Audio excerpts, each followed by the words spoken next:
Today's episode is brought to you by Brick, a literary journal. Each issue is as purposely crafted as a good novel, says John Irving. Juan Gabriel Vasquez calls Brick an indispensable feature of my personal landscape and a place I visit to renew my pact with the written word. Christina Sharp declares Brick a wonder. An international literary magazine based in Toronto, Brick is beloved by writers and readers the world over. The masthead of each issue hosts these words from Rainer Maria Rilke as translated by E. E. Cummings, quote, "Works of art are of an infinite loneliness and with nothing to be so little reached as with criticism. Only love can grasp and hold and fairly judge them. It's this love that drives Brick to publish the most invigorating and challenging essays, interviews, translations, poems, and boundary-pushing fiction. Brick's winter issue is available now, featuring Lydia Davis, Cristina Rivera Garza, Madeleine Tien, Solvay Bala, Ronaldo Walcott, Diana Seuss, and many more. Visit brickmag.com to subscribe to the magazine or gift a subscription this holiday season. Print subscribers get free access to Brick's complete digital archive with issues spanning nearly 50 years. As a bonus for Between the Covers podcast listeners, take $5 off any subscription with coupon code Between the Covers. One thing that we explore in today's conversation with Lily Dunn is how one story changes depending upon the frame within which one tells it. And as you'll see, there might be no one better than Lily to speak about this, who has done just this with fiction, nonfiction, documentary, film, and now a craft book on the ways writing one's life can lead to transformative change within. And speaking of change, not just the change of the calendar year, with this being the first episode of 2026, this podcast is about to go through a change, as this will likely be the last episode partnered with Tin House Books. And I wanted to take a moment to reflect on this. Back in 2018, I had been doing this show for roughly 8 years on a local community radio station, and I was approached by Tony Perez, who at the time was one of the senior fiction editors at Tin House, and also the person who acquired, edited, and shepherded my book with Ursula K. Le Guin, Conversations on Writing, into the world. He wanted to explore the possibility of having the show's home at Tin House, of finding a symbiotic relationship between me and them.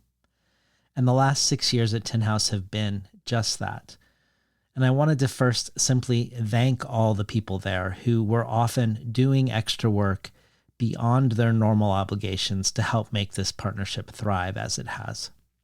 Tony for the vision and invitation, Lance Cleland for support in innumerable ways, and also for creating and nurturing the most incredible writing workshop community. I felt like there were and are so many uncanny correspondences between our sensibilities with regards to the politics of curation and community building.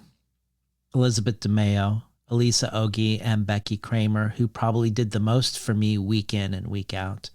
Maisie and Nancy, and many others who have made me feel part of a family, of the Tin House family. Thank you. I wouldn't be where I am today without all of your care and kindness along the way. This has been a big year of change for Tin House. 10 months ago, Tin House Books was acquired by a larger independent publisher, Zando, and the Tin House Workshops are rebranding as a separate organization, which you'll surely be hearing about shortly and which I encourage you to follow. Next episode, I will share where Between the Covers is going and my excitement about this new era, but I wanted to devote the time today to simply say thank you to where I've been. While this big change on Tin House's end and the big change for Between the Covers on the horizon aren't unrelated, there's nothing but good feelings between us all.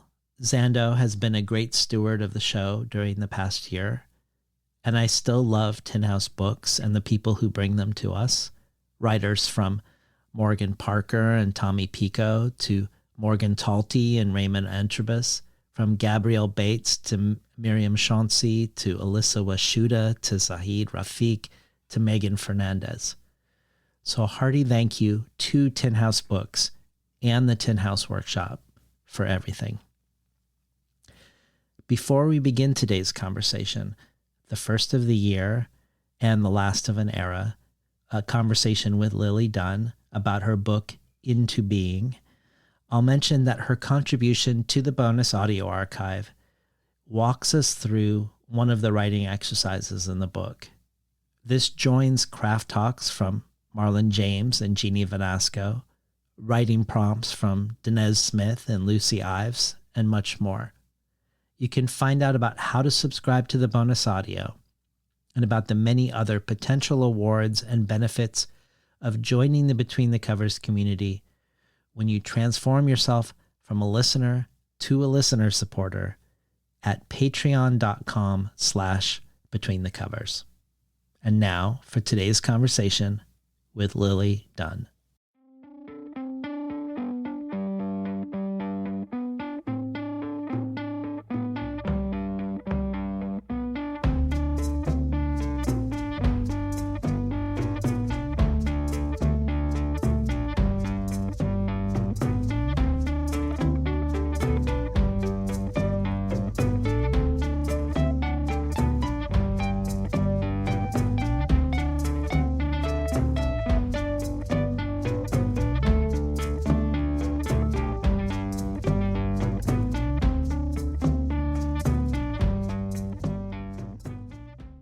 Good morning and welcome to Between the Covers. I'm David Naiman, your host.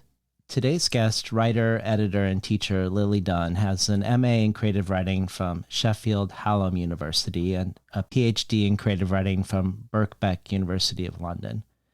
In her 20s, Dunn was an editor at Time Out and later a columnist at You magazine.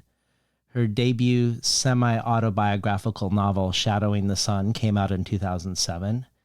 Tim Guest says of it, a funny, harrowing, and ultimately heartbreaking glimpse into the tribes of a lost continent, the children of the 70s me generation, with their inheritance of wild freedom and poisonous neglect. I both laughed and cried. Seen through the cut glass mosaic of Lily's sharp perceptive talent, the book becomes something new, not just a recollection, but a gift to the past and to us, full of a hard-won, lonely kind of gratitude. In 2021, Dunn co-edited the anthology of recovery stories, A Wild and Precious Life, which emerged from her teaching creative writing to people recovering from addiction at the Hackney Recovery Service. And the following year, she published her debut memoir, Sins of My Father, A Daughter, a Cult, A Wild Unravelling, which was picked by both The Guardian and The Spectator as a nonfiction book of the year. The Times says of this book, quote, "This is a memoir of two lives, Dunn's father, who took enthusiastically to the Rajneesh cult, and Dunn, whose life is overshadowed by this early abandonment. She writes with cold, controlled anger, but also empathy. It's a gripping tale." Zoe Gilbert says, Lily Dunn manages the magic trick of rendering pain exquisite and making beautiful the vacillation between heart and head, love and reason that characterizes human relationships. And Amy Liptrot says, quote, "I was obsessed with Sins of My Father, a memoir which combines the emotional and the cerebral in telling the story of a life through the prism of a father's influence. It is a victory of self-knowledge and compassion, as well as art." Lily Dunn was also a consultant, producer, and writer for the documentary film Children of the Cult, nominated for a BAFTA, a Best Documentary Edinburgh TV Award, and a Best Documentary by the Royal Television Society, a film directed by a childhood survivor of the Rajneesh Commune that interviews other former commune children, revealing that no one has yet been called to account for the harm caused, and in the course of filming, unmasking and confronting perpetrators in real time today. So if this were not enough, Lily Dunn co-founded London Lit Lab, which offers online courses for writers of all levels, teaches advanced narrative nonfiction modules at Bath Spa University, and offers a monthly teaching session called Memoir Writing in Progress Surgery on her Substack. Lily joins us on Between the Covers to talk about her latest book, out this fall from Manchester University Press, called Into Being, The Radical Craft of Memoir and Its Power to Transform. Kristen Leach for the Irish Public Broadcaster RTE describes Into Being in their Book of the Week segment as follows. The best memoirs tell a story that's compelling not only in its circumstance, but in the ways the author navigates the problems of a form, Dunn describes as fascinating, sometimes hazardous. Into Being addresses the very human fallibility of memory, ethics, permission, perceptions of truth, censorship of self or otherwise, and what it means to publish memoir when we live now in an age of social media filled with confessions, reinventions, and distortions of the self. And finally, Alyssa Altman says, Into Being is a startlingly beautiful book that unpacks the craft of memoir with compassion and vast wisdom. Lily Dunn has written an indispensable companion for any writer embarking on the time-bending, often overwhelming journey that is the creation of memoir. I loved everything about it, and I'll be giving copies to all of my students. Welcome to Between the Covers, Lily Dunn. Thank you so much, David. It was lovely to listen to. Thank you. So you first reached out 4 years ago about the anthology A Wild and Precious Life, and we almost talked for your memoir, Sins of My Father. But I'm glad we waited because I'm fascinated by how different frames change how we tell our stories.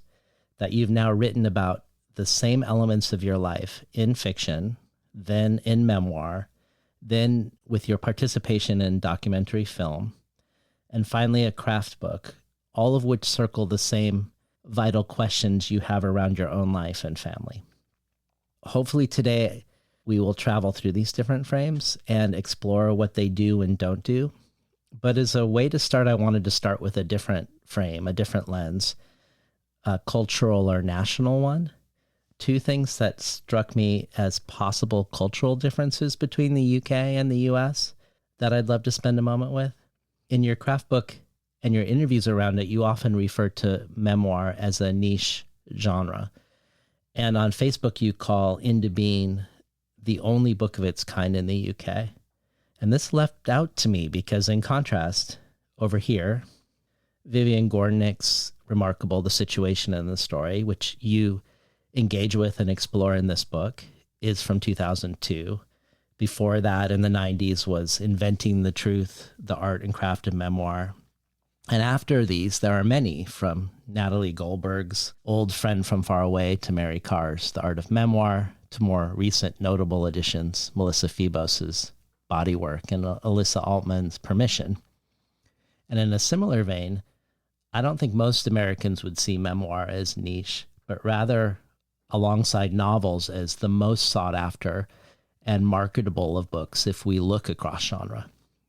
So this seems to point to something interesting I'd love to hear more about, your thoughts about this disjunction and how our two cultures, which share a language, have engaged with or not engaged with this form of writing. Yeah, really good place to start. Well, one of the reasons that I wrote Into Being was because I was studying memoir on my PhD. I wrote Sins of My Father on my PhD, and I was studying memoir for the critical component, and really just trying to bridge the gap between what I defined as writing well and writing to get well. So sort of bridging the gap between writing as art, I suppose, and a form of excellence, artistic excellence, and writing as for therapeutic purposes or well-being. And obviously, I was looking at a lot of books on memoir and recognizing that most of them were American published and written by American writers.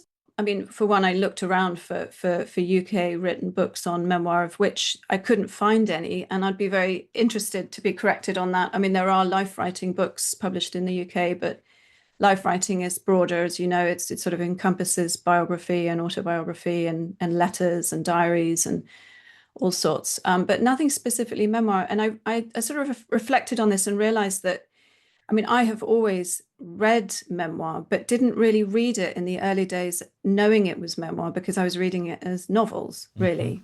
And it may be that in the early days it wasn't necessarily marketed specifically as memoir because memoir is still identified, I think, over here, certainly very much as celebrity memoir or misery memoir, the certain sort of categories. Whereas what we're producing here, and we do produce a lot of memoir here, is quite an elastic form. It may not be marketed as such. It might be nature writing, or it might be reportage, or it might be sort of journalism. It is very much read in the UK and very much loved, and I think it's often a heart project for an editor in a publishing house, but it doesn't seem to have really made its way into the mainstream understanding in the way that it has in the US. And I was quite interested in this recently when the whole Salt Path scandal broke, which you're probably aware of. I don't know whether your listeners are so aware of it in the US. I'm aware of it mainly from following you. I don't know Oh, that really? story Interesting. has really broken into the literary consciousness here, nor like say the controversy around Julie Meyerson, which I know was big in the UK, but when her book came out here with Tin House, I don't think that controversy came with it in the same way. Yeah. So if you want to speak to the Salt. Well, the Salt Path was a very, very popular book here, and it was a bestseller, and it was a memoir that did very well, which is quite unusual. There are some breakout titles. We had H is for Hawk with Helen Macdonald. That was a breakout title. In UK author, obviously Educated did very well as well, Tara Westover, but that's an American author. But the Salt Path was very successful here, and it was basically about Raina Wynn and her husband who went on a long journey on the southwest coastal path from Devon to Cornwall. So the story was that they were scammed out of their home and they were victims of a debt that went wrong, that they had lost their home, they were in middle age, and Moth, her husband, was very unwell with this terminal illness. And they did this walk, and it was a classic kind of journey, and it became a sort of miracle cure for his illness. The thing that was discovered, there was a big Observer article, a piece of investigative journalism that discovered that Raina Wynn was actually not called Raina Wynn. She had a different name, but also that they hadn't been swindled. I brought it up because it struck me when people were talking about it on social media that people didn't actually realize that it was a memoir, that it was supposed to have a commitment to truth and honesty, because they'd read it like a novel, and it was written very much like a novel. So coming back to your question about why the UK is possibly different or behind with their understanding of memoir is yeah, it comes back to what I was saying, that I think people don't actually have very much of a grasp of what memoir is. It didn't seem to matter to them what is the important contract that a writer of memoir has with their reader, which is honesty, in my view. In my view, you can use your imagination as much as you need to when you're writing a memoir, because obviously you're dealing with the fallible nature of memory, you're dealing with unreliability of much of our past, which, we can attempt to pin down as a type of truth, but our versions are very subjective, very different from other people's. So you can use your imagination, but as long as you're transparent about it. And what I was struck with the readers of the Salt Path who were defending the story and saying it didn't matter whether it was fiction or non-fiction was that they hadn't really grasped that fact about what memoir should be. And I think that sort of came from a lack of understanding of the fact that memoir actually is non-fiction, even though it sort of sits in that gray area. Well, let's put a bookmark here because I want to spend some time with the questions you just raised after we've introduced the book a little bit more and what your book is. But staying with this question of form and frame, several elements of your book leap out, perhaps more than any other, that it's polyvocal, that because you've interviewed so many memoirists yourself, you bring a chorus of insight into process and theory and approach and ethics. And so you might have a certain ethical or process approach, but then you will give other people's that may be oblique or countervailing. And so we get a lot of different experiences and sensibilities alongside your own. But you've also talked about your book in a more general sense as a hybrid book, a book that is both a craft book and also, in a way, a second memoir for you. Now, I wanted to hear about that. Can you speak to why this is a hybrid book in your mind? I think because writing to me is so bound up with my life. And I suppose it relates also to your first kind of observation about my books, the books that I've published, the books that I've written, and also the film I was involved with. And so I didn't want to write a manual on writing without bringing in examples of how I live and how writing is completely enmeshed with the way I live and the choices I make in my life. And there is that element in Into Being of the transformative power of writing. I've always been aware of how writing has been transformative for me in that it's been helpful to me on a very personal level. But I think what I wasn't aware of until I wrote Into Being was how closely aligned the choices that I had made in my life to follow a particular path that was truthful for me was so intertwined with me finding a kind of clarity in my voice and a clarity of vision in my own writing. It was really important to me that I wrote Into Being as a hybrid book in that I was showing how writing came out of situations, it came out of decisions, potentially transformative decisions that I had made. So some memoirists have come on the show and talked about using existing forms for their books. For instance, Courtney Mom using the classic 3-act double timeline. And others like Alyssa Washuta have talked about using less common hermit crab forms, adopting a shell for one story. In her case, everything from tarot to self-help books to Twin Peaks. And you have a chapter in Into Being that looks at what you call protective forms like this. But at its core, your book suggests a different approach altogether, which I found very compelling. When in the preface you say that this is a craft book to a certain degree, but not in an obvious sense, because it isn't a how-to book, I suspect it's because of this element that you suggest not thinking of form early on, that because writing memoir is so personal and our life stories are so idiosyncratic, that one should allow the structure to find itself through the process of writing. This way forward, this method through which to discover one's structure feels like it involves some work and skill at sifting through one's own life narrative. And to guide us, you talk of Virginia Woolf writing about how so much of life is a series of moments of non-being. And you suggest that by focusing on moments of being that return to you, that prick you, that have pierced the featureless everyday because they hold meaning, that this meaningful memory is the greatest antidote to the blank page.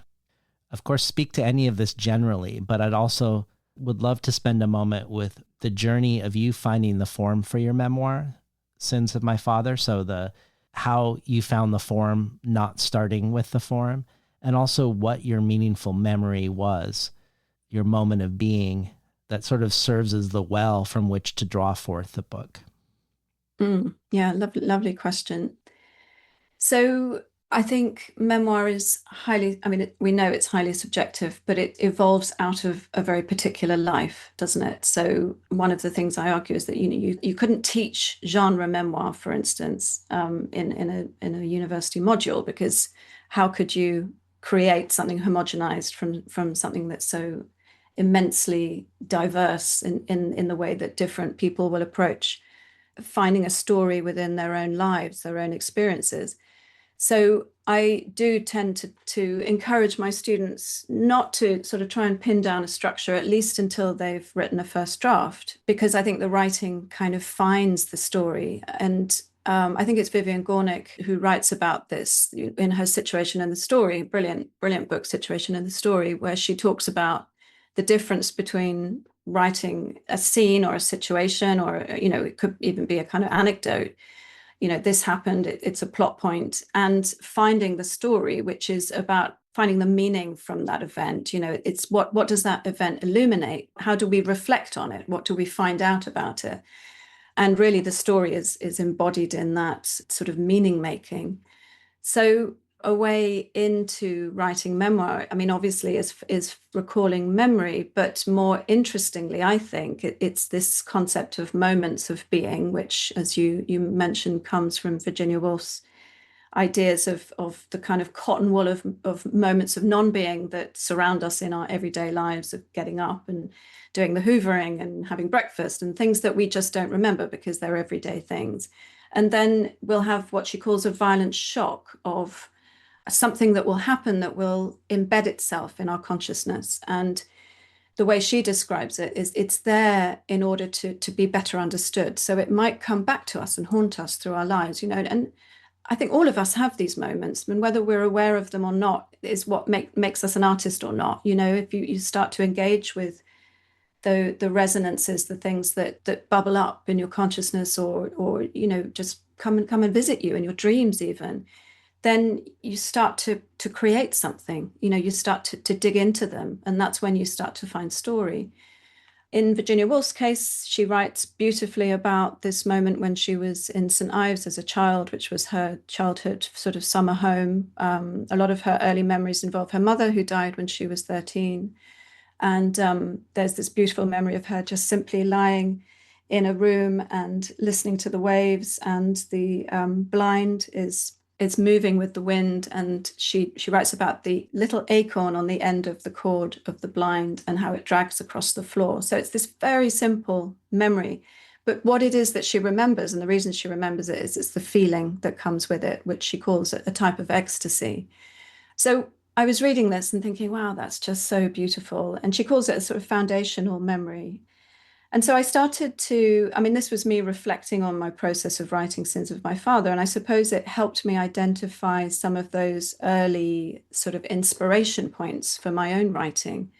And one memory that followed me around for years and years was the memory of my father returning. So my father left the family home when I was 6 and my brother was 8, and he disappeared. So he didn't tell us that he was going, and he didn't tell us where he was going. And what I realized later was that he had met a stripper in a club in Soho, and she had introduced him to her guru, who was Bhagwan Sri Rajneesh, otherwise known as Osho.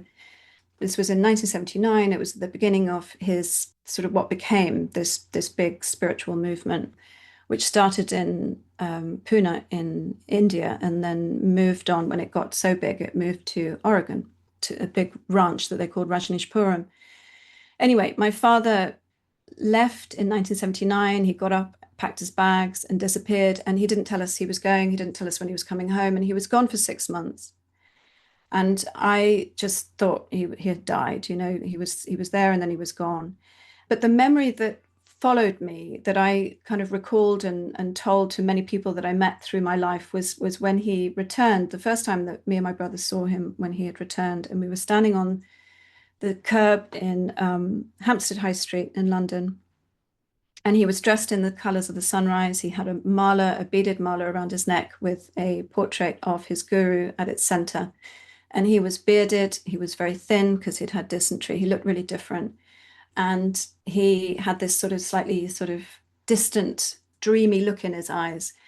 And me and my brother stood with him, and he said that he had been reborn and that he was no longer our father.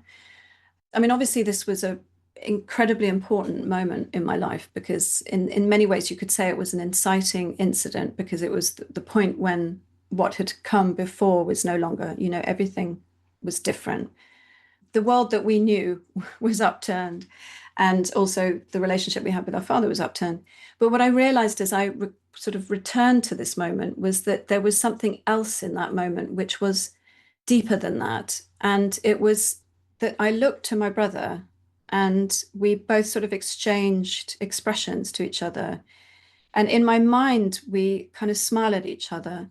And it's almost as if we know in that moment, even though I was 6 and he was 8, that our father had been swindled, that he had been caught up in something that was out of his control. Because it was something that was to return to me this feeling again and again that actually, yes, I had lost my father, but it wasn't necessarily his own volition. He had been kind of taken up by, so he'd been indoctrinated, basically. So I suppose I could say with more understanding now that that was a moment of being, because it taught me something greater than the moment itself. And I think this is what we're looking for as memoirists, is we're looking for those moments that are full and potent. They're full of story. They're full of potential for something greater. Mm. Well, I want to stay with the question of form and frame a little more. For one, I think of the difference between the Netflix series Wild Wild Country and the documentary you helped develop, Children of the Cult. And for people who don't know much about Rajneesh, now Osho, and the giant community on rural land that he set up in Oregon in the 80s, his followers come from all over to build this place, donating their know-how and their labor. It even had its own airport. They take over this tiny town, Antelope, change the name of the town, change the name of the streets, transform local politics, become the police force there in these pink-red cop uniforms. And Wild Wild Country holds a space formally to explore both the people who built the commune and the residents who preceded them and endured their arrival. And we hear from people today who were part of the compound, who have great regrets and shame, and others who are still grieving the loss of what was the greatest time of their lives. Likewise, we hear from Antelope residents whose town is suddenly unrecognizable to them. And if my friends are any indicator, they did a great job with this double framing. A close friend of mine grew up in a hippie sort of environment and is married to someone from a Mormon background. And it was like they watched two different movies, where one was swept up by the collective aspirations that initially motivated this new city out of nowhere, and the other was deeply sympathetic to the Antelope residents who were looked down upon and sort of swept aside with scorn. On the other hand, Children of the Cult arose at least partially from Wild Wild Country not dealing with what happened to the children in this commune or its associated communes in the UK and India. And that isn't to say that Wild Wild Country looked away or avoided the horrors of the commune at large. It explores their eventual stockpiling of arms, about trying to sway county elections with the largest bioterrorism attack in the United States, and by busing homeless people from around the country to their land to boost their voting population, ultimately unable to handle the mental illness they were encountering because of this, and solving it by giving them all free beer laced with the antipsychotic tranquilizer Haldol. But because Children of the Cult is conceived and directed by survivors, everything about the experience of watching this film is different. It isn't holding two points of view, obviously, but deeply investigating from and on behalf of those who've been irrevocably harmed. Because of this, I think it engages in less spectacle and is less interested in being entertainment. But this is my long preface to wanting to ask you again about your memoir and its framing, because several of the choices you make, which I think make it more powerful, also make it very powerfully uncomfortable, at least as I read it. And I think the discomfort is part of its power. For one, like the Netflix series, I think you, to its credit, I think Since My Father takes seriously and holds space for the charisma of the Bhagwan. And likewise, and much more so, you do this with your father, which is particularly interesting because your father is this romantic figure for you. You're under the sway of his charms far more than your brother. And you could look at some of the choices you make in the book as perhaps influenced by this, mainly that upfront, we are given his backstory. We get a narrative for why he is the way he is. One small example, we learn that when he was young, he sexually abused his sister, but later confesses to her that he was brutally raped when his parents sent him away to boarding school at age 7, the same age you were, you note, when he abandons you and your family. It's almost that you, I think, replicate formally the centering of your father in the book, but on behalf of a process that's ultimately about separating and individuating from your father. I think it even asks us or makes us complicit in a way, positioning us to grant more empathy to him than anyone else does but you. It also feels like the very thing that makes this reading experience very powerful as we follow you. Many people are taking exit ramps in his life, but you aren't taking the exit ramp for a long time when everyone else in the book has. It's the opposite of how most memoirs are written in this regard, I think, which would center your narrative and backstory. I understand that you might also call this a biography, perhaps, but a biography of your father who you are enmeshed with, so it's inevitably a memoir. And I wonder if this comes from the process of beginning with an impossible to articulate moment, like the one you just said. You have a father, he abandons his family, he comes back, he says he's not your father. And maybe the allure, even with your skepticism and that knowing look with your brother of how do I get my father back? Or can I find my way back to him? And I would love to hear more about this aspect of Sins of My Father, which feels it feels like a brave bravado, but also very disquieting move, essentially. It's fascinating to hear you describe it like that. Yeah, I mean, that's not in any way a conscious thing at all. And I think that that probably taps back into this whole premise for Into Being of not having a form, not having a plan, really. I know that a lot of memoirs can be written with a plan. And in fact, I've had discussions with other memoirists about this who have found it easier to give themselves a structure and to work within that structure. But I certainly couldn't do that with my memoir about my father. But it's really interesting that you pick up on that sort of centralizing of him. I mean, obviously, it's a memoir about him, and it is in some ways a biography. But this idea that of the compassion of the need to give him as much attention as I did in order to somehow find my own autonomy. And I don't think that was a conscious move, but I think it felt like a really necessary thing for me to do. And I'm really interested in what you say about that was an effect on you as a reader, that you also felt that kind of understanding or, verging on compassion. I know not all readers have felt that. And I think some readers have felt frustrated with how much I seemingly forgave him, although I don't actually forgive him in the end. But, giving so much attention to a character is a form of forgiveness. It's a form of love, isn't it?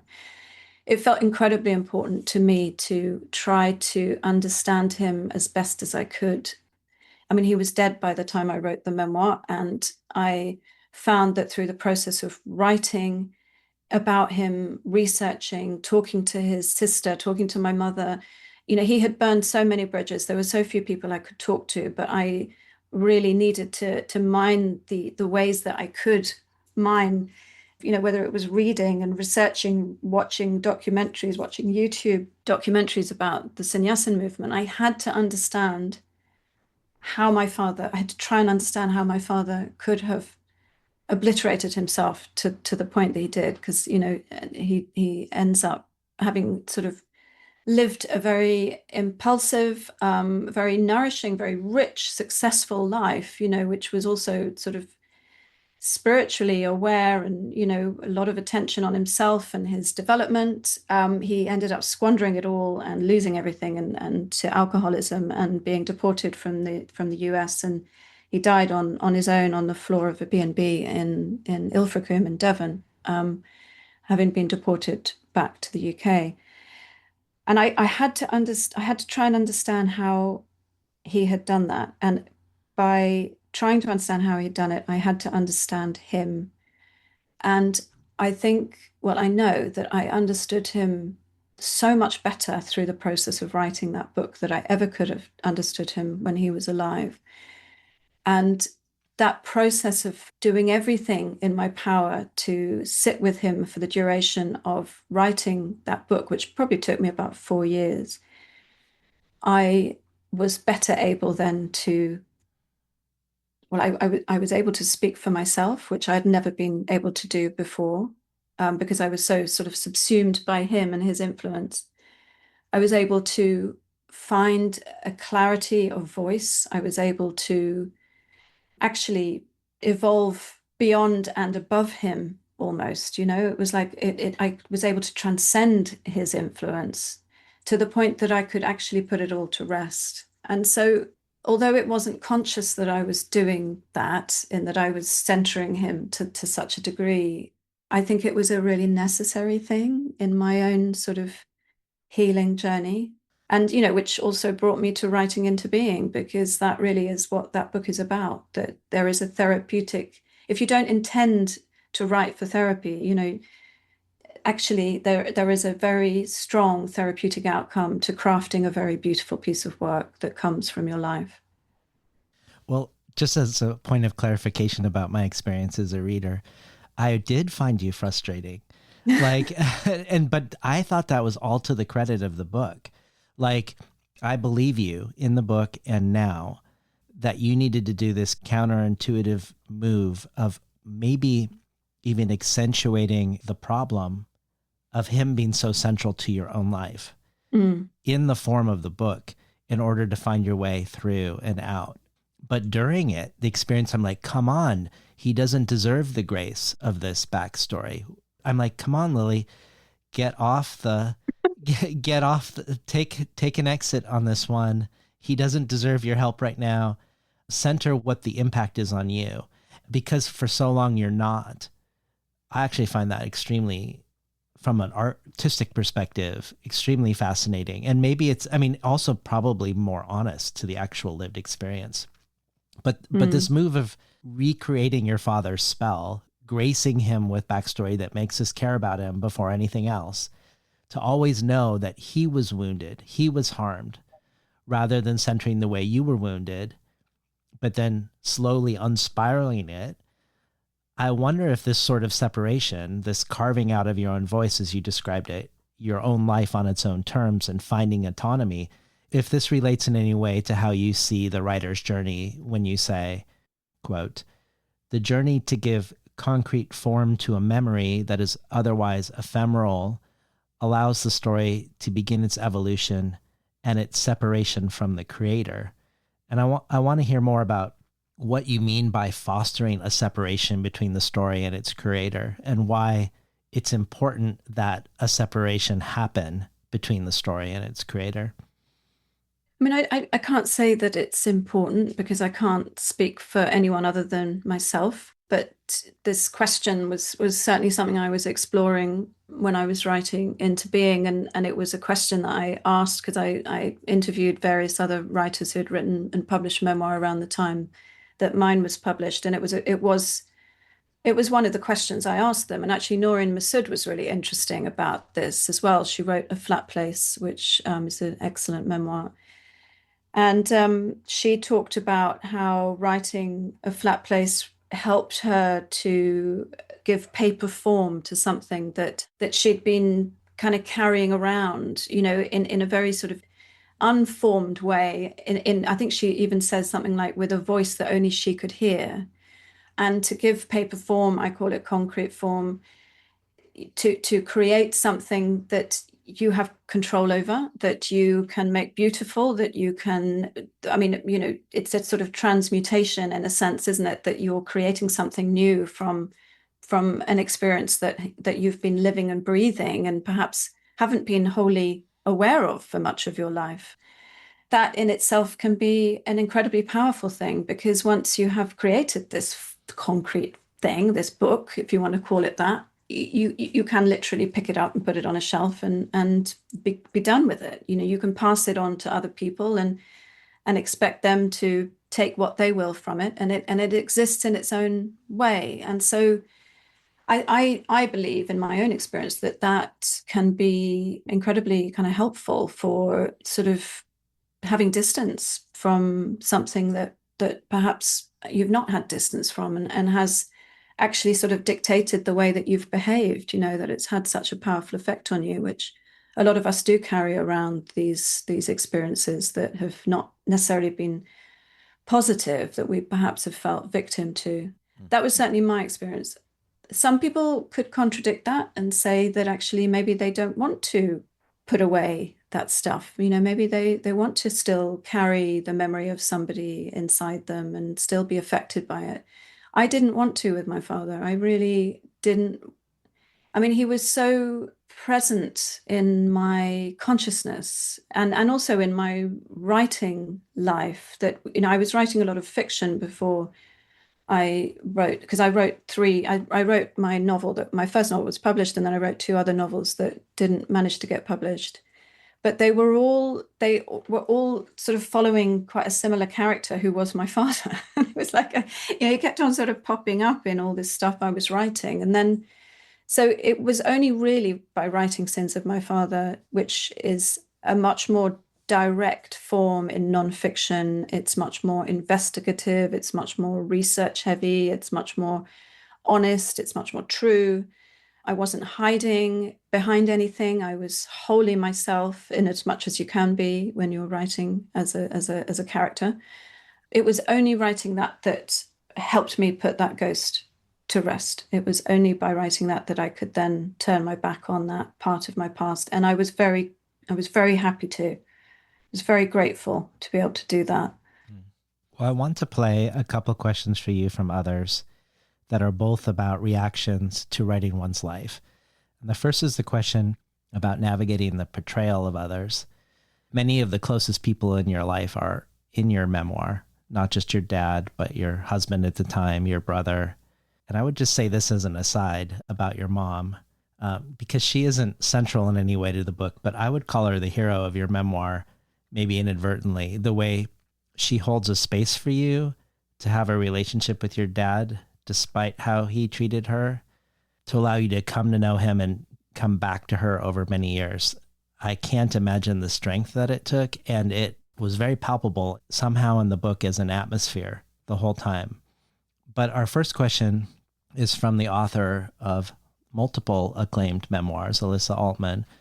Her book, Poor Man's Feast, was called by the New York Times the finest food memoir of recent years. It was followed by Trafe, My Life as an Unorthodox Outlaw, and then Motherland, a memoir of love, loathing, and longing.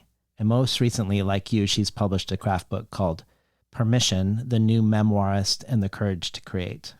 Anne Lamott says of this book, Alyssa Altman's marvelous, passionate, and charming new book, Permission, is going to breathe freedom into your life. It is a clarion call for writers to tell their hard, lifelong truth, no matter how many decades they have agreed to stay silent. Lies and cover-ups won't save you. This book just might. So here's a question from Melissa. Hi, Lily. When writing about another person's trauma, how do you navigate the ethical or moral line, especially if it directly impacts the life of the narrator? At what point do you make the decision to step back from telling a story that you feel you must, even if that story is about an event that also directly touched you? Wow. That's a good question. It's such a difficult question, but a fascinating question. And I really love this question, Alyssa, because it's coming at it from an angle that is unusual, in that what normally comes up in creative writing memoir courses that I teach is this whole question of, well, because most people write memoirs about themselves. I mean, you know, and obviously other people come into that, and there is that blurring of how your story affects other people who are in your life and who you love. But actually, writing about someone else's trauma in your own memoir is a particularly contentious, problematic thing, which is something I inevitably had to think a lot about in writing about my father, and also calling my memoir about my father Sins of My Father, which, you know, was a very powerful choice of title that I felt quite uncomfortable about, I must say, for quite a long time. There is no excuse in that he was dead when I wrote it. I think that isn't an excuse, because in some ways it's morally more problematic because he wasn't there to defend himself. But I think what I felt I was comfortable with in the end, because I had to give this a lot of thought, was that I had been so affected by the choices that he made, and his choices had been so self-centered and so Like, he was not a good father to me in any shape or form. He was not capable of being a good father. And I loved him so deeply. And that continued right up to his death. And I was actually willing to give up my life in order to try and save him, which my brother thankfully talked me out of. That actually writing about his trauma, I felt justified to do that. It felt like a really necessary liberation for me. It was almost like I had to place myself inside him to try and understand him to the degree that I could free myself from him. And I couldn't have done that with any other character in my life. It was specific to my relationship with him. So if I was faced with writing a memoir about my mother, for instance, who had, as you say, David was the hero in many ways in my book, even though she was a side character in many ways, although she was present throughout, I would have been far more careful and respectful. And yeah, I mean, I just wouldn't have done that because of my relationship with her, because she always put me first. And it would have felt like an absolutely the wrong thing for me to do, to jeopardize her or compromise her in any way through my writing about her. And even if she had given me permission to write about something traumatic in her life, I think I would have felt very uncomfortable about that, because I think there are questions around consent which are complicated with loved ones. And so, yes, a really interesting question, which I'll need to ponder on some more, I think.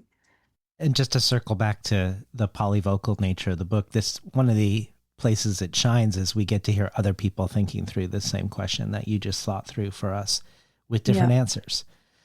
So the second question, which is about a different form of engagement with the other, is from the writer Joanna Pocock. Her book, Surrender, blended memoir with reportage, criticism, and nature writing. And similarly, her latest book, Greyhound, pushes the boundaries of form also. Here is Lee Langley from The Spectator describing it. Greyhound is a road trip like no other, a personal memoir interwoven with history, anthropology, and landscape. Despite the apocalyptic passages, Greyhound is not a miserablest read.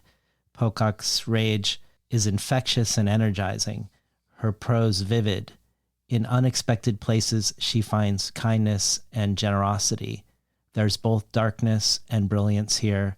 Affection and laughter brighten the pages of this fierce, accusatory, tender, and unforgettable book. So here's the question for you from Joanna. Hi, this is Joanna Pocock with a question for Lily. My question is, what has been the most surprising response to your writing or to one of your books? A response that has made you see your work differently or frame it in a different light? Gosh, yeah, another amazing question from another amazing writer. Thank you, Joanna. Actually, it's funny that you asked that question, Joanna, because you made a really lovely comment to me when we did an event together recently.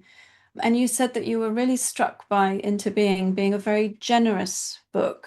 And I really stopped and listened to that. And I don't think that anyone had said that to me before, although I'm sure it probably has been a comment that's come my way.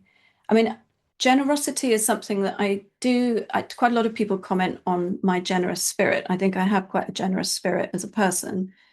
When you said that to me, the fact that I might translate that generous spirit into my writing was a surprise. And it was a really lovely surprise. And it also made me reflect then on the anthology that I edited with Zoe Gilbert, which is A Wild and Precious Life, which I would say is a very generous spirited book, because it's a kind of embracing of all these recovery stories from multiple writers and emerging writers and people who, in a formal sense, weren't really writers, but they were people who wrote for survival, and that the whole kind of the movement behind that book was to give a platform to people whose stories and voices had been sort of, kind of silenced through their addiction or their mental illness.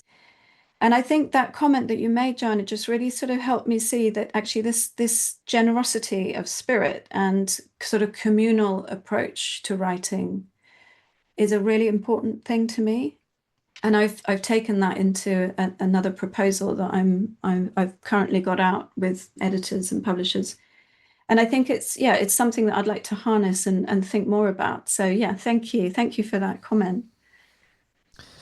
Well, I want to spend a good amount of time in how you position writing memoir in relationship to therapy, because I feel like this issue around the therapeutic aspects of writing one's life story is both complex and fraught, perhaps exemplified by, on the one hand, T. Kira Madden's essay, Against Catharsis, Writing is Not Therapy, and on the other hand, Melissa Phoebos' essay, In Defense of Navel Gazing.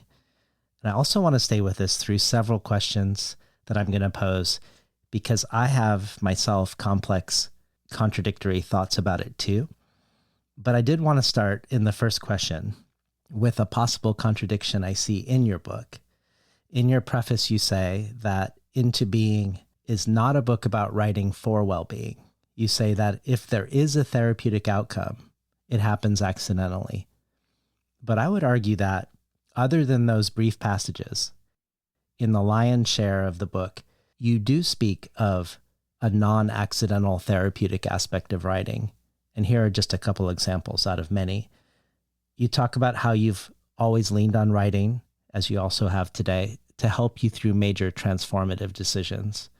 And that quote, I am particularly interested in the dance between writing and gaining self-understanding in life and how intimately connected they are.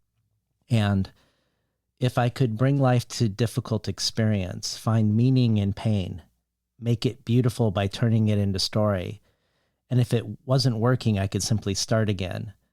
I learned early that doing this made life more bearable. And in talking about psychoanalysis, you say, the memoirist is both the analyst and the person being analyzed.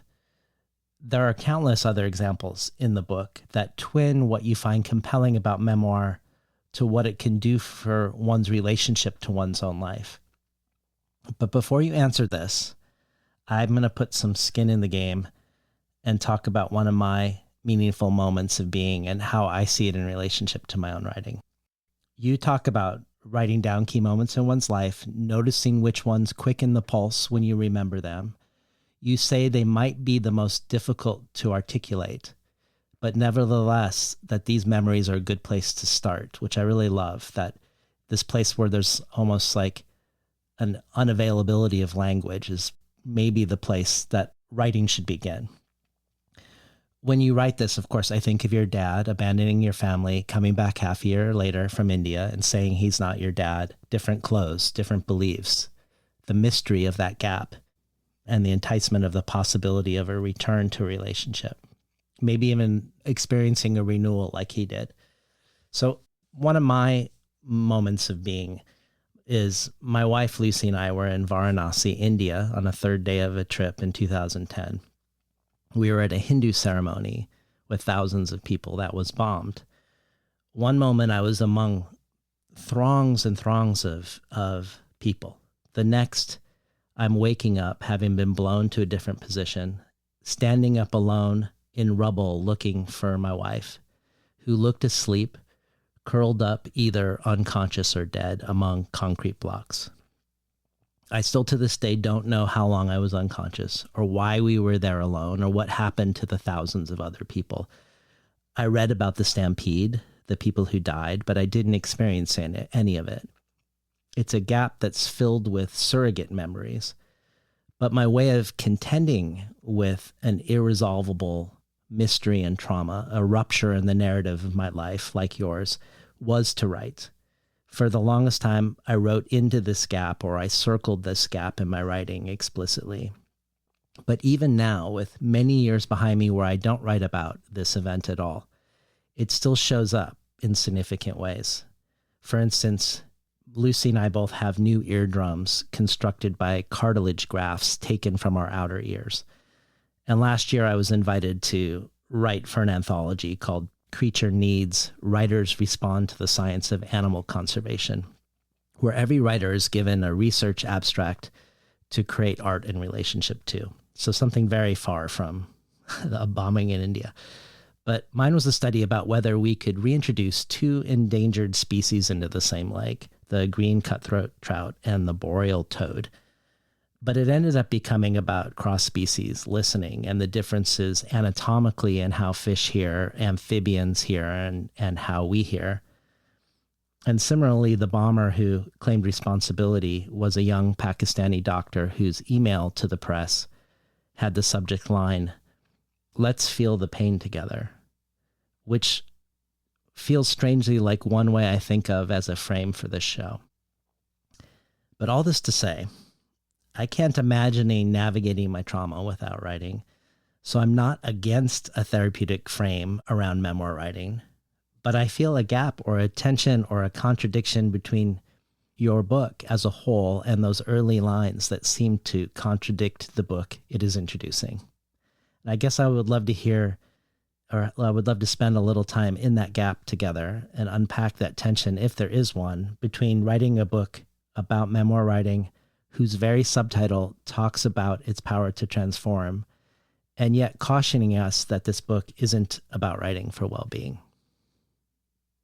Well, thank you. Thank you, David, for sharing that memory and that experience, which is extraordinary and defining. I mean, I can see that is something that has had a physical effect on you as well as an emotional. I mean, that's a hugely traumatic thing to have gone through. It's incredible.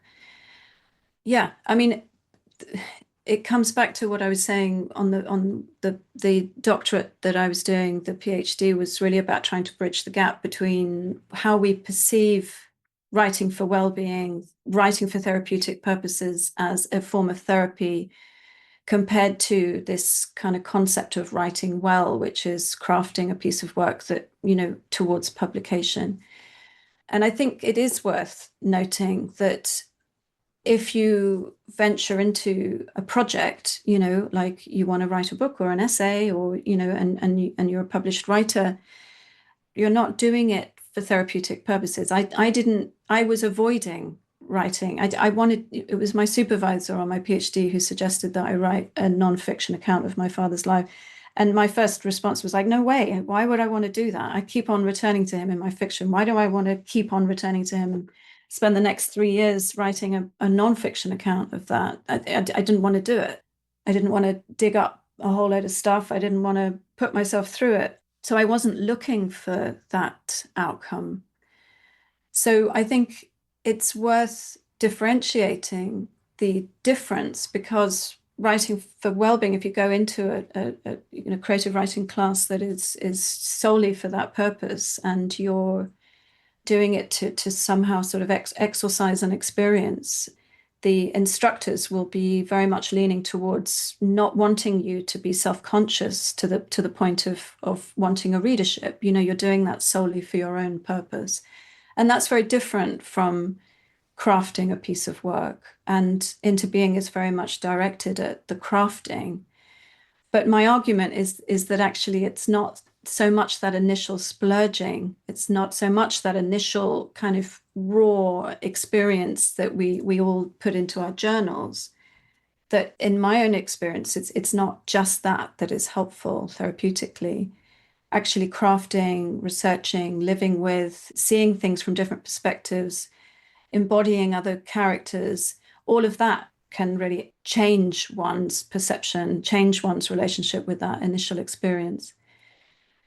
Having said that, I absolutely wholly agree that, writing, well, for me on a personal level, has always been a type of self-therapy that I've done privately. And I, from a very young age, I learned how to therapize myself and make myself feel better when I was feeling, and I still do it, if I'm feeling caught up in some kind of complex and I'm upset about something, if I sit down and write it out, I have the ability then to see it differently from, it helps me. It kind of, that process of putting it out on the page is a kind of a dumping, isn't it?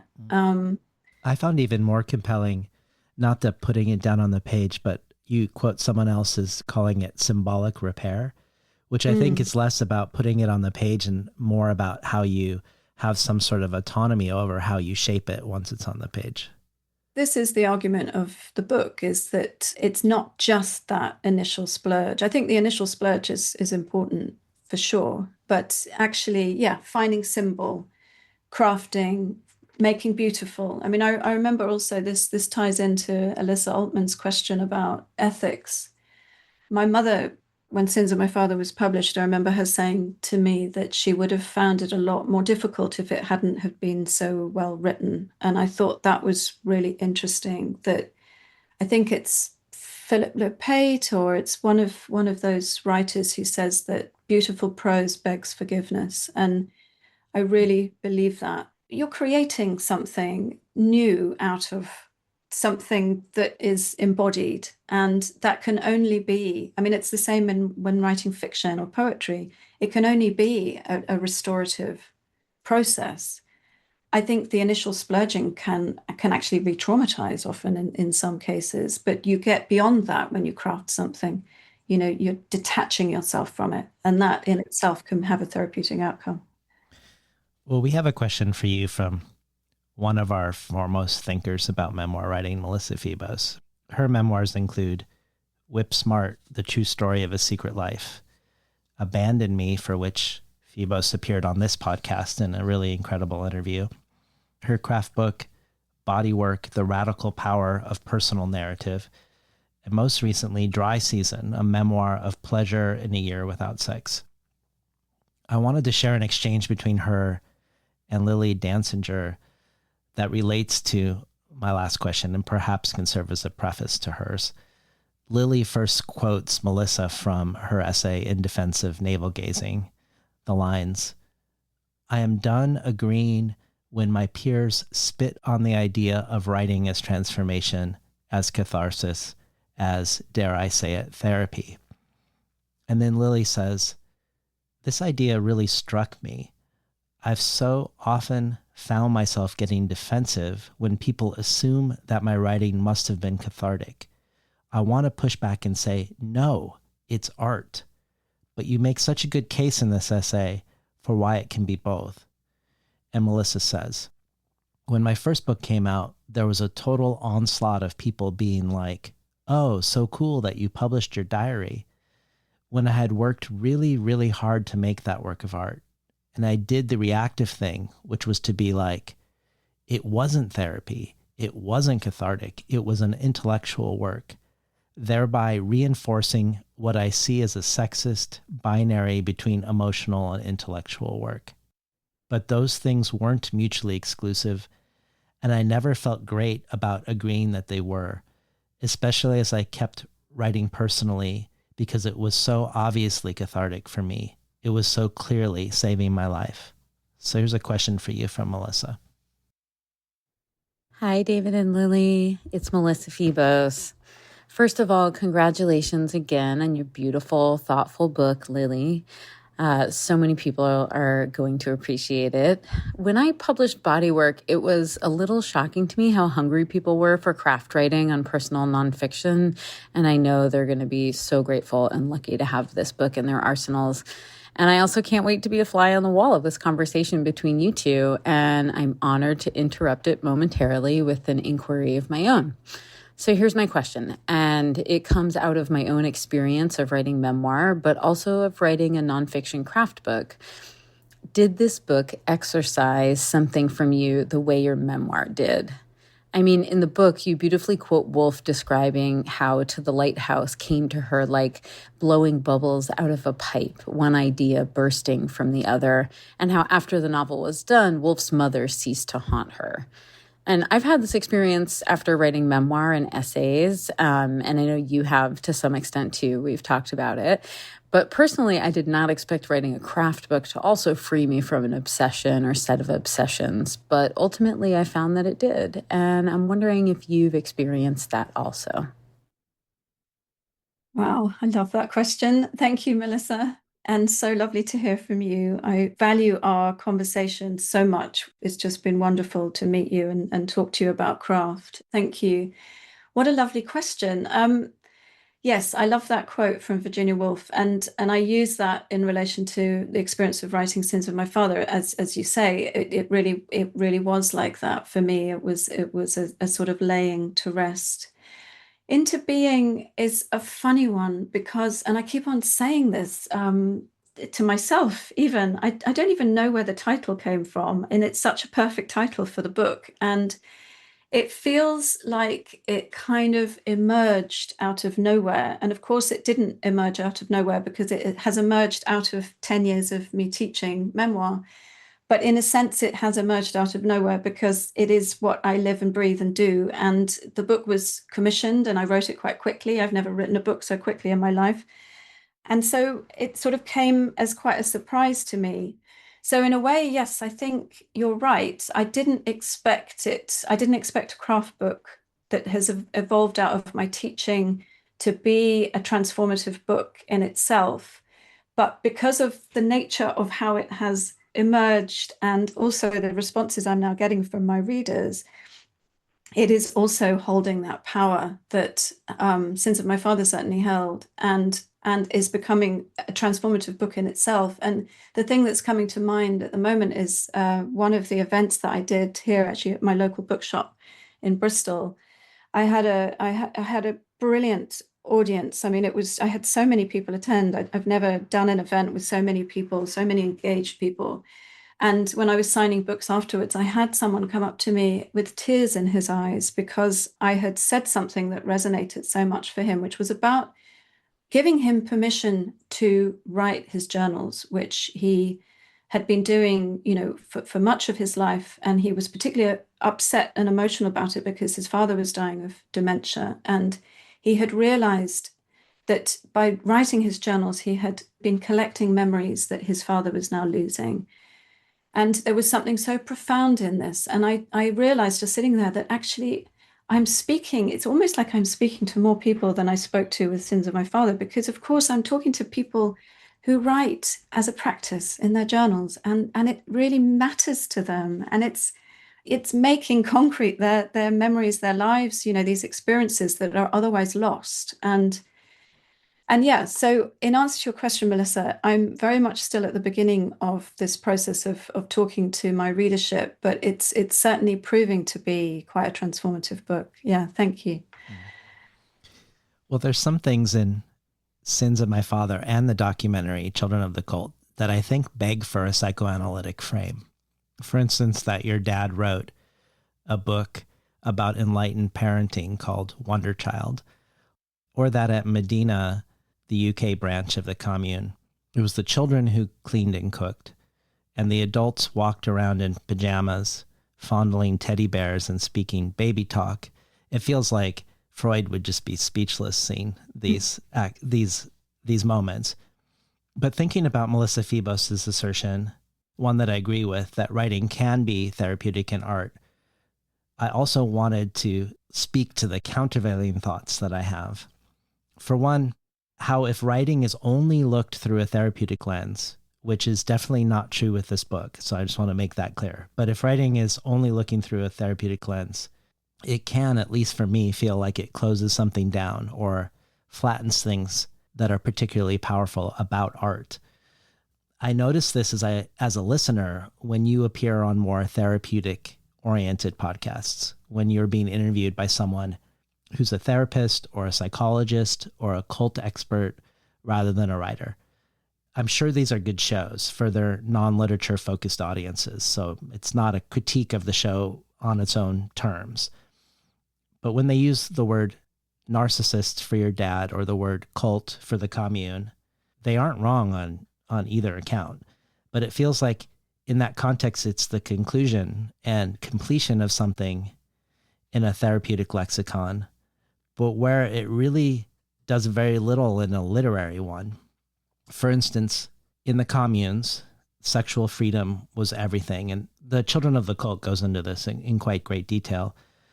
Children were encouraged to watch adults having sex. They were expected to want sex at an early age. In one commune, there was a beauty contest of the children's prettiest genitals. Everyone knew what was going on, that children were being given up for sex, including the parents who were signing consent forms for them to be fit for contraceptives at puberty. We could say, as some of the cult-focused podcasts you've been on have, that everything I just mentioned is cult behavior. And who could argue that? But it becomes more complex if we step around this word, I think. Do we still think saying the word cults as an explanation and conclusion is illuminating if we consider the following? And these are just a handful of examples. The Affaire de Versailles case in France in the 70s, where 3 men, I think they were in their 40s, were arrested for sexual offenses against children aged 12 to 13. And then all of these philosophers and academics and doctors and psychologists wrote in defense of the men, arguing the children had consented. Writers including Deleuze and Guattari, Roland Barthes, Jean-Paul Sartre, Simone de Beauvoir. Or consider also, here in the US, Peter Yarrow of Peter, Paul and Mary, of the song Puff the Magic Dragon, who was convicted of molesting a 14-year-old girl when he was in his 30s. But then he was pardoned by Jimmy Carter, without Carter even notifying the victim before he did. Or in the UK in the last 10 years, where the police are saying they've uncovered an epidemic of pedophilia in the 70s and 80s, with 4,000 allegations now leading belatedly to guilty verdicts since 2014. To me, stopping at the word cult or the word narcissism reduces something in a literary work, which, circling back, especially if these same behaviors were widespread transnationally at the same time outside of cults, I'm not sure that saying it's a cult gives us anything in that regard. And it made me wonder if this were part of your wanting to push back against the purpose of writing being therapeutic, even when at the same time it often is, and it's a worthy goal to strive for. I think of you quoting Gornick when she says, the writer's obliged to go beyond the simple telling of the event to the meaning buried underneath. And sometimes I wonder if the therapeutic language gets us there. Yes, I completely agree. And there's another wonderful quote that I often use, which is the James Baldwin quote about asking the questions beneath the answers. And that really is the purpose of literature, good writing, in my opinion. And I totally agree that the word cult and narcissism and any terminology like that, another one that comes to mind is neurodiverse, which is something that a lot of people are using now. And, of course, it's a very useful label in lots of ways, but it stops there. And it also is a very limited description of a spectrum of different conditions. And something as a creative writing teacher that I'm constantly doing is, encouraging participants, writers, students to unpick these terms and certainly avoid them. I mean, as much as possible, because they become cliched in their overuse.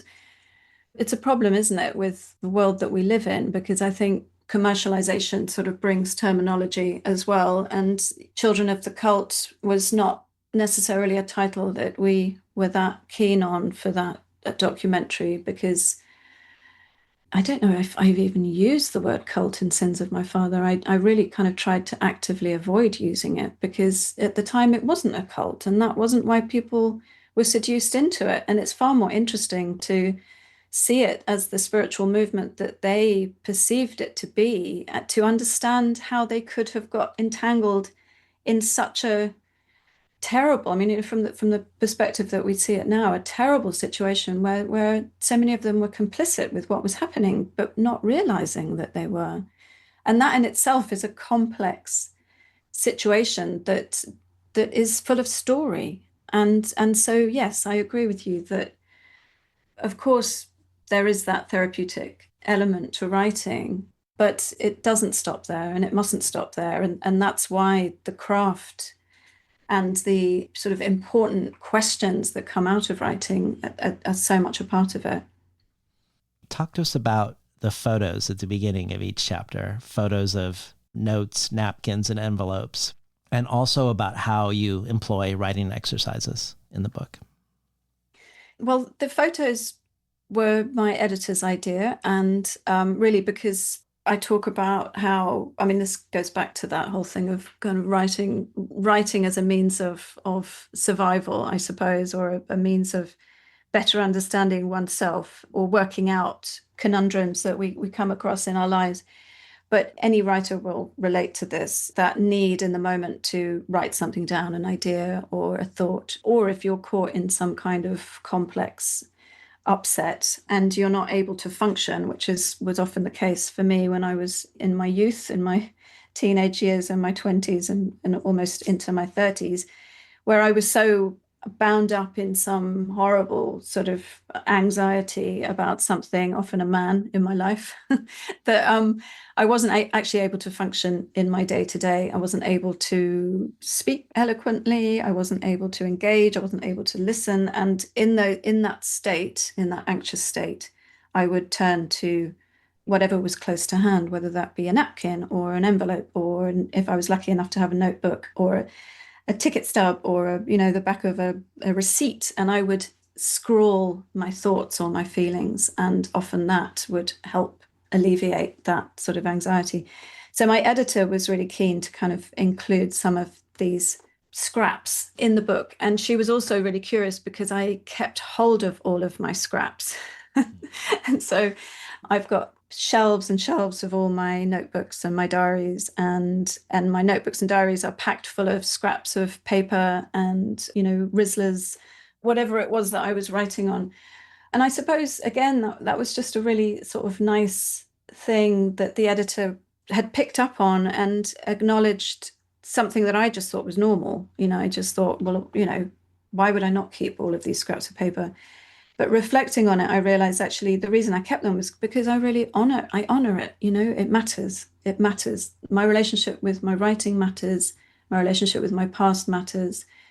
It's also an archive. It's also part of something that becomes useful as particularly as a writer of nonfiction and memoir. And it's something also when I teach memoir that I tell my students, that you are surrounded by your research because you are your research. So, if you've kept your photographs and your diaries and those scraps of paper, you've got the beginnings of a book. You've got the foundation really of a book.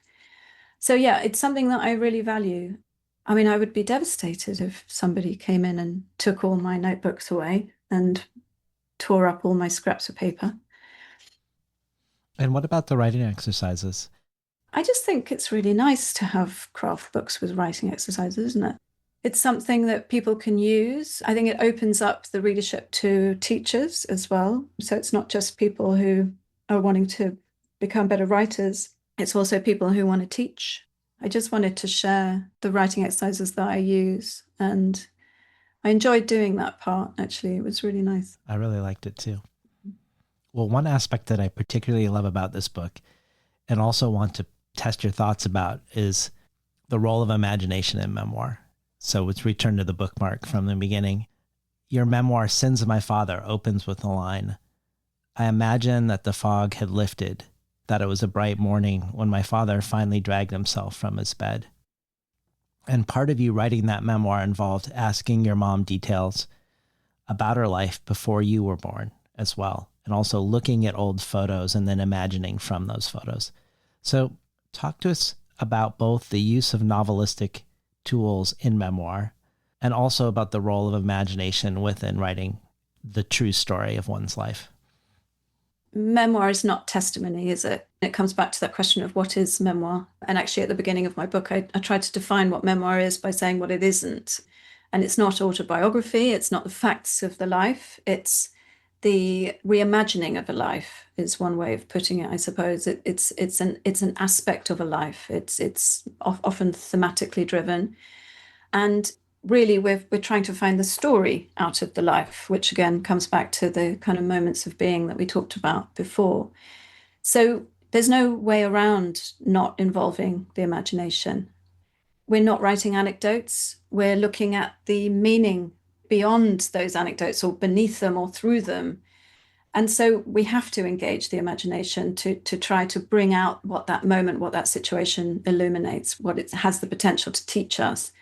And also, I think, in the memoirs that I most enjoy are those where the writer is engaging their imagination and taking it beyond just kind of telling us something that happened on that particular day in 1993.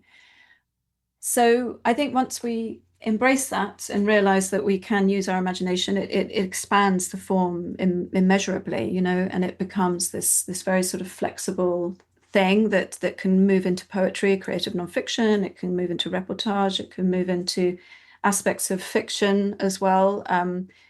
Coming back to the importance of honesty, that we need to be transparent when we are using our imagination. So we're not just writing a fictional account of something. We are telling the reader, like I did at the beginning of Sins of My Father, that I wasn't there that day, but this is how I am imagining it from the times that I was there before and from what I can piece together from that day. That can be problematic because I'm, going back to Alyssa Altman's point, I am imagining, to a certain point, I'm imagining myself into my father's skin and imagining what his front room looked like at that particular time in order to tell the story. I had to come to terms with that, whether that I felt was morally okay to do, and I decided that it was, as long as I was transparent about it, which I was. And that transparency also is crucial to memoir, because it gives the memoir that sort of slightly sort of more intimate sort of conversational tone, where you introduce yourself as the narrator, you introduce yourself as a person who's guiding the reader through the narrative. So yeah, I'm absolutely behind people writing memoir using their imagination and being very explicit when they do, because that's when the narrative comes alive. I think you can push too much into fictional technique, and dialogue is one of those things that, I don't know, I like memoirs that are written like novels, but I think they can veer a little bit too much into novelistic scene setting, where you as a reader feel, is this really believable? There's something in memoirs that sort of tap more into how memory works, where you might sort of grab at snippets of conversation rather than actually a full-blown sort of dialogue between two people, which I think can be more effective. So yeah, I mean, it's using fictional technique within the confines of nonfiction, I'd say. Well, you probably answered my next question, but I'm going to ask it anyways, and maybe it'll produce some more thoughts around it. But you write about using the imagination without fabricating, and obviously that line is blurry. You talk about how Didion wrote about it snowing in August in Vermont, and then later she writes, perhaps there never were flurries in the night wind, and maybe no one else felt the ground hardening and summer already dead, even as we pretended to bask in it. But that was how it felt to me, and it might as well have snowed, could have snowed, did snow. And similarly, I think of when Sheila Heti interviewed Karl Ove Knausgaard and asked about a scene from his childhood in book 1 of My Struggle, which describes his mother on New Year's Eve scrubbing potatoes, him putting an orange peel in the waste bin beside her, his dad walking down the drive, running his fingers through his hair, with her marveling at how photographic his memory was, a compelling aspect of that book for her as a reader, and him saying to her dismay, I made it up. And then most provocatively and intentionally provocatively, John D'Agata in his book, The Lifespan of a Fact, which is co-written with his fact checker. And it asserts his right to change the facts on behalf of what he calls the truth. The article in question, the one being fact-checked, was about a 16-year-old who commits suicide in Las Vegas. If this teenager was wearing, let's say, a green coat, but it sounded better to D'Agata to say it was purple syntactically, that it had created more of a music in a sentence, he would probably argue for it and call it so. If something that happened a month later in Las Vegas makes more impact by having it happen on the day of the suicide, all the better for D'Agata, or D'Agata's provocative persona in this book. For me, what D'Agata mainly proves is that there is a line. He'd argue that the rules don't and shouldn't change when writing about something important or not important.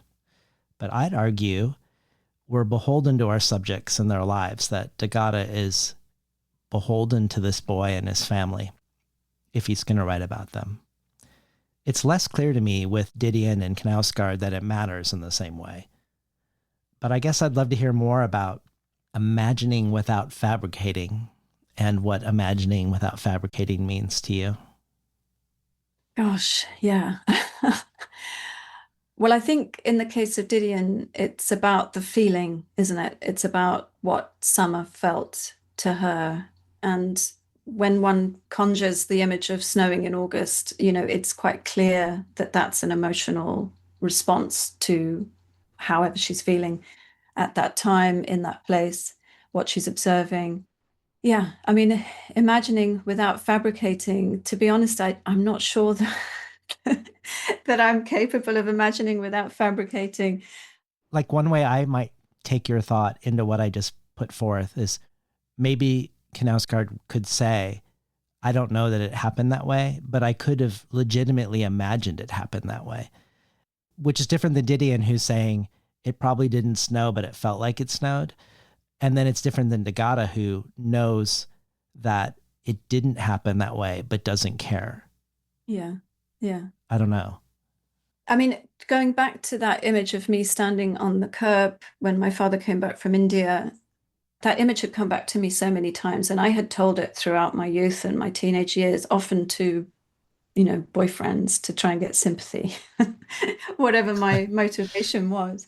But through the retelling, the image changes. By the time I sit down to write it, and I write myself wearing a duffel coat and my brother wearing a Doctor Who scarf, I don't know that we were wearing those clothes, but that's how it came to me as the image that I had retold, the memory I had retold multiple times.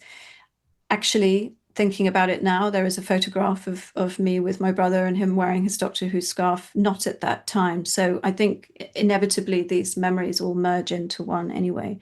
And this goes back to that whole thing of how memory is completely fallible and unpin-downable. It's unreliable. And so a memoir can never really be factually true. One lovely description of memoir writing is it's not what we remember, it's how we remember. And I think this is really important. And that also ties into that whole importance of the transparency of the narrator, because we're not saying that this is the truth. We're saying this is how I perceive it to be. It's a subjective rendering.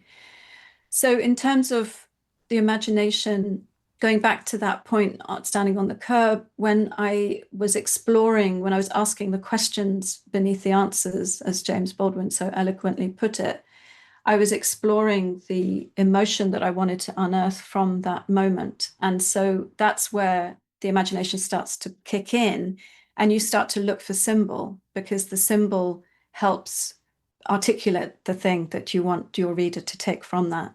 And so, there was my father looking over into the horizon. There was my father standing on the curb with one foot on, one foot off.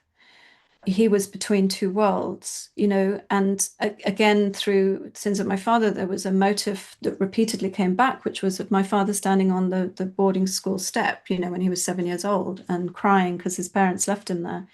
And I would return to the step. I didn't know that he was on the step. He might have told me that once, but he might have remembered it wrong. So I think we have to allow for that. And we have to allow for the fact that we're storytellers and we're creating a story from experience that happened to us that we want to share with the world. And as long as we're honest about where we are failing to recall it in accuracy. But sometimes we're not that honest as well, because we remember it differently and we can get carried away, I think. I think we have to allow ourselves that. So, yeah. Well, I want to respectfully push against something in your book in this realm and hear your thoughts about it. As a preface to doing so, I want to first say that I love when people writing in a certain genre, regardless of the genre, see theirs as the best genre. I think the poets do this the most often on the show and are probably the best at doing it. But you could look at, say, Rita Dove's straight shooting assertion, poetry is language at its most distilled and most powerful. Or Alice Notley's more oracular assertion that poetry tells me I'm dead, prose pretends I'm not. And thinking back to the beginning of this conversation about the UK and the US around different framings around memoir and its history in both of our cultures, I think it's also important to note that memoir as a genre has been looked down upon for a really long time, even if it's now not, at least in the United States. I think as an example, as a cultural indicator, I think of a novel by Philip Roth from the 1970s called My Life as a Man. In that book, My Life as a Man was divided into two sections. The first part of the book is called Useful Fictions, and the second part of the book is called My True Story. In Useful Fictions, you get two short stories that you later realize are written by the protagonist in My True Story. They're stories written by an English teacher protagonist trying to make sense of a catastrophic marriage he barely escaped, but in a fictional setting. The short stories aren't that good. He says they're not that good. He's frustrated. I don't think they're that good for the reader either. And he realizes in his framing that he isn't up to the task of making art out of this trauma. And instead, he stoops to the level of the confessional for the rest of the book, which in a very Rothian move, even though it is the memoir of this teacher himself is, of course, a fictional character. So the rest of the book is a fictional memoir. But at the time, it was clear within the narrative that memoir had no standing as art, that he was capitulating to the limits of his own capacity to make art in his mind to this other form of writing.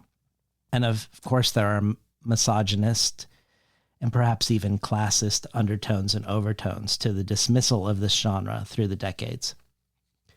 But even if it weren't a denigrated genre, I would expect nothing less from you than putting forth memoir as sort of like a pole star or an ultimate form.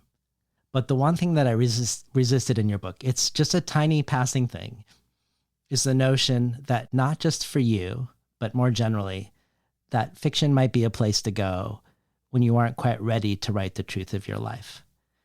I know that was true for you, that really, when you found a more authentic relationship to the narrative, that's where the powerful transformation came.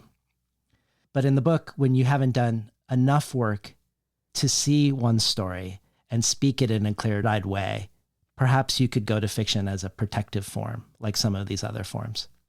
Of course, that's probably true for people, and I don't deny that that's true. But I also think it mischaracterizes something fundamentally different about fiction, that it isn't at its most powerful, thinly veiled autobiography, that while surely memoir can do things around rendering or examining our lived lives better than anything else, I actually think fiction can too. That's what I want to hear your thoughts on, that there are truths about our lived lives and realities that we can only reach through fiction. Like when Le Guin says, real myth as told seriously by serious grown-ups to others, perhaps one of its main functions is telling us who we are. And I would ask, would our lives be more enriched and better understood if Kafka had written about being a German-speaking Jewish clerk in Prague rather than about turning into an insect, or if Mary Shelley had written about the infant deaths she experienced, where she wished she could revive them rather than conjuring Frankenstein. And of course, I think this is a false question and a false binary, because it would have been amazing if they both had written memoirs too. But I also think it would have been a loss if we wouldn't have had these journeys into the myth and the fantastic. I'm not even sure you would disagree with anything I'm saying, but I'd be curious to hear your thoughts in this regard. In your championing of all of the radical potential of memoir, I just wanted to hold a little cracked space for something that might be powerful about lived experience when writing fiction, that it's not only a way station towards writing nonfiction. Yeah, well, no, I mean, you're absolutely right. And I completely wholeheartedly agree with you, David.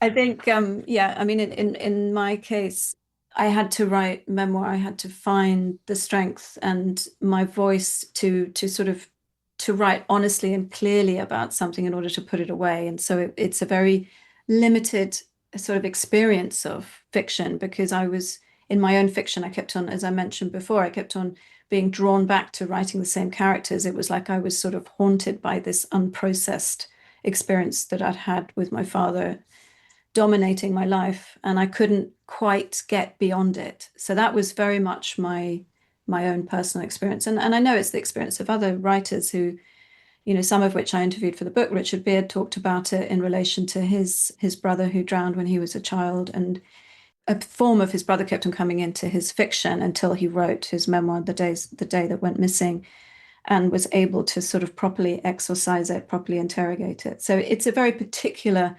approach to writing.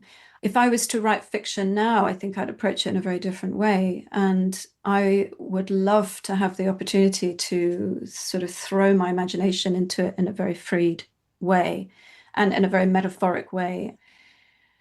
And actually, I might well go down that road in the future. I'd like to experiment with that and see where it would go. But I also want to say that I think this also brings up the question of how closely aligned memoir and fiction are, because actually a lot of memoirs do approach their lives through metaphor. And a lot of poets write memoirs, and they write them brilliantly. I mean, a lot of my favorite memoirs are by poets. Me too. Thinking about Mark Doty and Bandit by Molly Broddock. And, there are so many excellent memoirs that are full of metaphor and symbol and brevity and skill and craft. It sort of asks that question of what these labels are. And I think labels are something that publishers want because they're convenient and they fit in with what booksellers want, and writers get themselves into a big headspin about it, when actually people just need to write what they want to write and then decide what it is. I mean, people keep on talking to me now about autofiction, and I'm like, well, what is that? What is autofiction? Because nobody really knows what it is. I mean, everybody has a slightly different definition of what autofiction is. Annie Ernaux is writing supposed autofiction stroke memoir stroke fiction. We don't know what it is because she doesn't really label it. And the French approach it in a different way anyway. So, I mean, Into Being was written very much as a defense of memoir. I felt like I wanted to write a book in the UK that was called Memoir because there, as far as I could tell, there wasn't another one like it. And I wanted to give a platform for people who were writing memoir, and I wanted to defend memoir and try to identify it and categorize it, as opposed to the sort of, widespread view of it being sort of either celebrity memoir or misery memoir, which it really isn't. And we know it isn't. And I suppose approach it more like the Americans do, in that sort of more elastic way. And so, yeah, I mean, it was certainly not in any way sort of anti-fiction. Yeah. I mean, I don't want to, maybe I mischaracterize as such, and you're not really focusing on fiction in the book. But I do like that you brought up autofiction, because I do think the best examples of autofiction point out all these things you just raised. The arbitrariness of category, this weird way in which we're constructing character, whether or not it's nonfiction or fiction. I mean, if you changed your first book, your novel, if you changed the main character to your name and called it autofiction, you could have called it autofiction. Yeah, and it would have been. And then, but you've only changed like 2 words in the entire book to 2 other words. Yeah, I know. But it's provocative when you do make that change. You're saying, look, this is me, but it isn't any more you than the other character in a weird way. Yeah, I know. And actually, Shadowing the Sun, which was my first published novel, could easily, as you say, have been autofiction because it was based on fact, but it pushed, there was a scene in it or a scenario in it that was fictionalized, very clearly fictionalized. So it pushed the autobiographical element to an extreme that took it beyond memoir.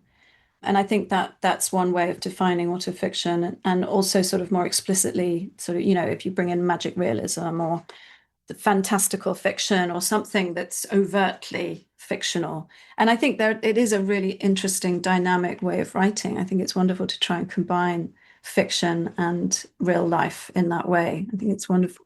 I do too. Well, as a way to prompt some final thoughts from you, about the radical potential of writing one's life, I wanted to mention another compelling aspect of the book.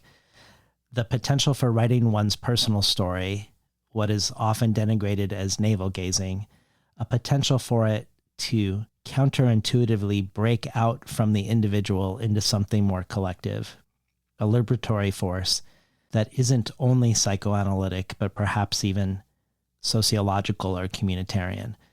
I want to read two quotes, one from near the beginning of the book and one from near the end, and then hear your thoughts on them. The first one, where you are suggesting that our personal experiences go far beyond a personal story, beyond us individually, you write, quote, "If we believe this, then moments of being exist despite us, embedded in the strata of lived experience, as ancient and sacred as mysterious standing stones." And the second one, which talks about the transformation experienced by the writer, goes, quote, "When this transformation is shared, whether through speaking or through writing, the disease that sets the body apart from others becomes, in the story, the common bond that joins bodies in their shared vulnerability. This, in turn, strengthens the bonds of community." And then the best line, I think, "that in being wounded and sharing that experience, you have the capacity to become a healer too." Yeah, those are lovely quotes. Thank you. It's nice to hear them reflected back on me. That first one about the moments of being in the sort of strata of beneath the earth and part of the world that we live in, and there existing there. And I think that really taps into my idea that one of the main skills of being a writer is listening. I think it's honing the ability to notice when we come across story in our day-to-day lives, and to realize that we hold the story within us. There's that wonderful Rilke quote about, you could be in prison walls and don't tell me that you don't have ideas, because you have your memory, you have your childhood, you have your experience. And I think this is so key to any writer's sort of realization that actually it's just about paying attention, it's about listening, it's about stopping, it's about noticing, it's about putting the phone down, it's not being distracted.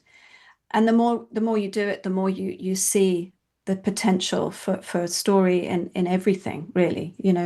The perennial problem of the writer is to have the time to harness, to unearth the stories that live with us. I mean, if I had the time, I could be writing constantly and book after book after book.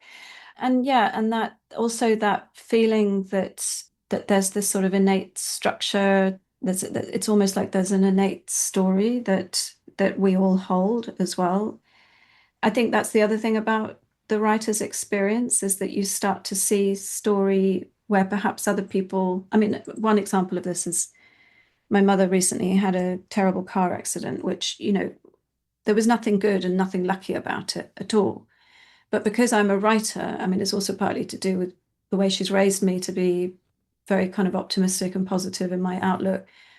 I was able to see sense and meaning in something that was actually totally senseless and awful. She nearly died. She's okay, thankfully. And I won't go into the whole kind of ins and outs of it, but something positive is coming out of that experience, and something that needed to happen. But I think as a writer, we're more kind of attuned to that. And I think that also sort of feeds into the way that we live, the way that we process experiences that happen to us. And then the other thing, tapping into this relational thing and community again, as Joanna Pocock sort of asked me that question about the generosity of Into Being, I feel this really strongly about writing and writing memoir specifically, that it is such a relational thing, and that you're kind of building up a dialogue with yourself on the page. A lot of memoirs have that kind of dual perspective, don't they, of the kind of what Sue Silverman calls the song of innocence as opposed to the song of experience. It's the meaning making, it's the position that you hold where you're looking at the past and you're finding meaning. you start a dialogue with yourself on the page, and by doing so, you have a dialogue with your reader. And, and it has that sort of explicit conversational tone often, which is very intimate, and it draws the reader in, and it makes the reader feel that you trust them. And, you build a relationship with your reader, and they relate to what you're writing about if they're enjoying the narrative. And then it becomes a relationship with, them, and they then take what they need to from it. And so there is, I think, just a natural sort of generosity of spirit of sharing your experience in that intimate way, and doing the hard work as well, the work that a lot of people perhaps don't want to do, but they maybe turn to art to help them to understand things better that perhaps they haven't spent the time or have the privilege of. I think being a writer and an artist is also a privileged position, that we allow ourselves that time to really understand something, and then by understanding it, we're sharing it with others. And so, yeah, I think that's a very special thing. And and when you do events, you have that first-hand knowledge of how you have affected your readership, which I think is amazing. This is like a totally fanciful and probably a poorly articulated thought that just came to mind, but I was thinking about Melissa Phoebos and in defense of navel gazing, and how the belly button can become this portal. I mean, it is a portal. It's this mysterious door to another, being connected to another person, literally, physically, but it also is used in all sorts of different cultures, mythologies around the axis mundi. So like maybe you do find the world in your belly button. That's a lovely thought. Another gift from Melissa as well. Well, I'm really glad we stuck it out for these 4 years, because I've been thinking about all these different framings and reframings you've been doing over these years. It's been really illuminating to me to re-enter your story 4 different ways and have entirely different experiences from them, including today. So today would be the 5th form, the podcast form. So thank you, Lily. Well, thank you for taking your time to do that. I feel so privileged to have had this conversation. Thank you. We're talking today to Lily Dunn about her latest book, Into Being, The Radical Craft of Memoir and Its Power to Transform. You've been listening to Between the Covers. I'm David Naiman, your host.